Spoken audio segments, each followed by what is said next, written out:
안녕하십니까. 형사 전문 변호사 노기성 변호사입니다. 오늘 말씀드린 유튜브 57편은 성폭법 위반 주거침입 준유사강간 혐의 사건에서 일부 무죄를 받고 1심 판결이 파기가 되고 일부 무죄에 따른 집행유예가 선고된 어떤 저희 법인 업무 수행 사례를 말씀드리고자 합니다.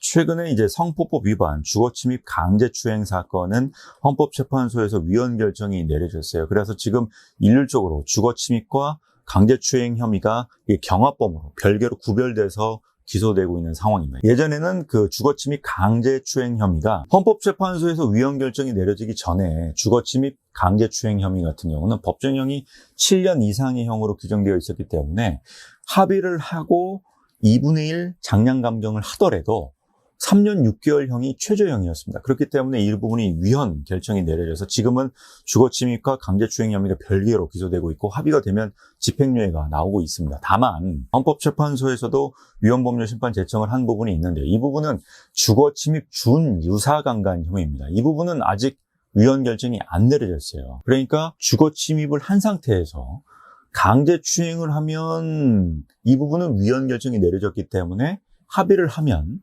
그리고 일부 무죄가 선고되면은 집행유예가 가능하죠. 그런데 주거침입 준유사강간 혐의, 만약에 주거침입을 하고 그 상황에서 준유사강간 행위, 성관계에는 이르지 않았지만 준유사강간 행위가 있었다라고 한다면 이 부분은 합의를 해도 집행유예가 안 나옵니다. 3년 6개월이 최저형입니다. 이런 상황에 처한 저희 의뢰인분이 1심 판결에서 3년 6개월 실형 선고를 받은 상황이었고요. 이미 합의가 됐음에도 불구하고 3년 6개월이 선고된 것이죠. 항소심에서 저희 법인을 선임을 해서 제가 대응을 했던 사안입니다. 말씀드렸던 것처럼 주거침입 강제추행 혐의는 이미 헌법재판소에서 위헌 결정이 내려졌지만 주거침입 준유사강간 혐의는 아직 헌법재판소에서 위헌 결정이 내려지지 않은 상태이기 때문에 주거침입 준유사강간 혐의로 재판을 받거나 경찰 조사를 받거나 검찰 조사를 받는 분은 합의를 해도 3년 6개월이라는 굉장히 긴 기간의 어떤 수감 생활을 거쳐야 되는 그런 매우 부당한 상황에 처하는 거예요. 3년 6개월은 굉장히 긴 기간이거든요.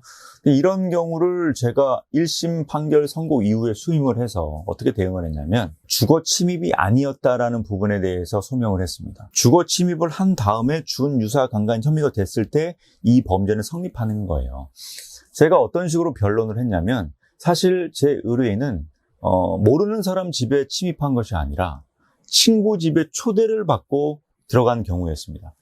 그렇기 때문에 주거침입이 아니다 라는 부분을 설명을 했고요. 물론 친구 집에 초대를 받은 경우에 대해서도 허용받지 않은 행위를 했을 때 그 안에 방에 들어간다든지 또 그 안에서 불법적인 행위를 한다면 주거침입이 아니다라고 판단될 수가 있고 그런 부분 때문에 제가 변론을 했을 때 주거침입이 아닙니다라고 소명을 했던 부분이에요. 증인신문이 있었고 피고인신문 과정에서 처음에 초대받아서 이제 방실, 자유로운 어떤 이동이 허용된 상황이었다라는 부분을 제가 소명을 했고 그런 부분이 반영이 돼서 주거침입이 아니다라고 판단이 돼서 우선은 주거침입 부분에 대해서는 일부 무죄가 나왔고 집행유예가 선고된 그런 사안이 있는데요. 판결문을 간단하게 좀 살펴보면요. 인정사실에서 알 수 있는 다음과 같은 사정을 종합하면 검사가 제출한 증거만으로는 피고인이 안방에 들어간 행위가 주거의 사실상 평온 상태를 해쳤다고 단정할 수 없다. 자, 먼저 피고인이 처음부터 피해자를 상대로 준유사강간 범행을 저지를 목적으로 안방에 들어갔는지 합리적 의심을 배제할 만한 증명이 되지 않았다. 이런 식으로 판단을 했고요. 피해자의 진술에 의할 때도 당시 안방 문이 완전히 닫혀 있었는지도 불분명하고 문이 잠겨 있지 않았음이 분명하다. 그렇기 때문에 어떤 물건을 제자리로 갖다 놓기 위해서 문이 열려 있거나 잠겨 있지 않은 안방에 들어간 행위는 그 행위 태양에 비춰볼 때 어떤 집주인의 사실상의 평온 상태를 해치는 것으로 보기 어렵다라고 판단해서 주거침입 부분은 무죄 판결이 나왔고 그리고 준유사강간 혐의에 대해서만 이제 집행유예 판결이 나왔고 거의 1년 정도의 수감 생활을 거친 저희 의뢰인분이 항소심 재판 과정을 거쳐서 일부 무죄 판결을 받고 집행유예로 석방이 된 그런 업무 수행 사례가 있습니다. 헌법재판소에서 주거침입 강제추행 혐의는 이미 위헌 결정이 내려진 상태이지만 주거침입 준유사강간 혐의는 아직까지 유효한 법률이고 위헌 결정이 내려지지 않은 상태입니다. 사실 이 부분도 저는 이제 헌법재판소의 위헌 법률 심판 제청을 한 상태고요.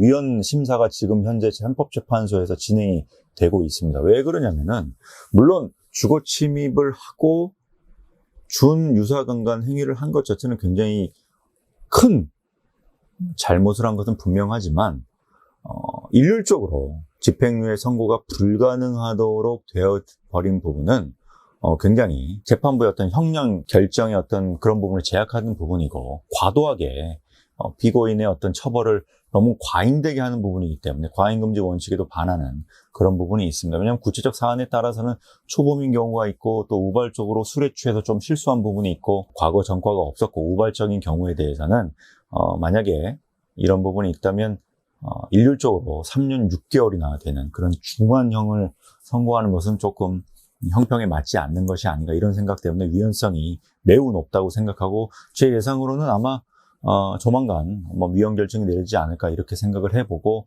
입법에 있어서도 이런 부분은 개정이 돼서 형량에 있어서는 조율이 돼야 될 필요성이 있다고 생각이 됩니다.